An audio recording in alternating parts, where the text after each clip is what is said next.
So when I spoke to you at the end of March, I spoke about the hope that we would gather for services during Holy Week.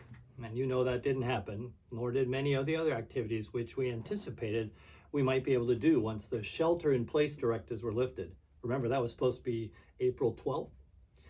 As the lifting of those dates kept moving further and further into the year, the church calendar emptied. YouTube Church now enter its 11th week and will continue as long as necessary. And we're getting antsy, since the one thing YouTube Church can't provide is communion.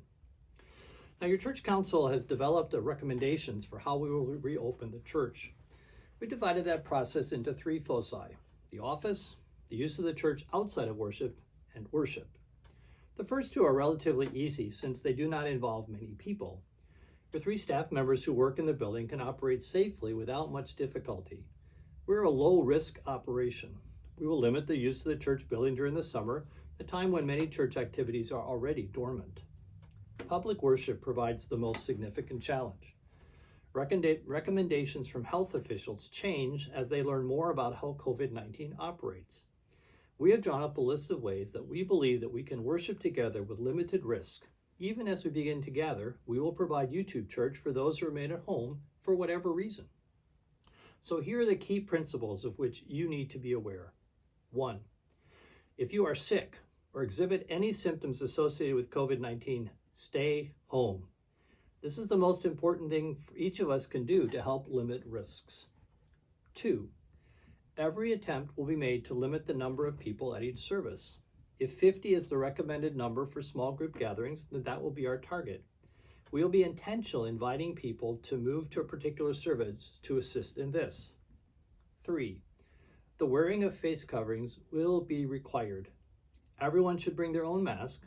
However, disposable one-time use masks will be available at the two entrances to the building. For those who prefer not to wear a mask, we'll make one of the classrooms available where they can hear the service. 4. Half of the pews will be taped off, allowing people to sit every other pew. Family units may sit together. Others will be encouraged to sit 6 feet apart. Seats will be arranged to assist in this process. Overflow to the narthex and the fellowship hall will be used if needed. 5. Tables will be placed at the two entrances to the sanctuary. These will hold worship bulletins, offering plates, offering envelopes, and pens. 6. Sharing of the peace and other physical contact will be eliminated for the time being. Clipboards and other sign-up sheets will be left in the narthex. 7. Distribution of communion will be continuous using wafers and individual disposable wine glasses.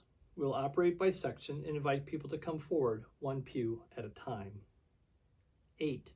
The custodian will be present on Sundays to wipe down surfaces between services.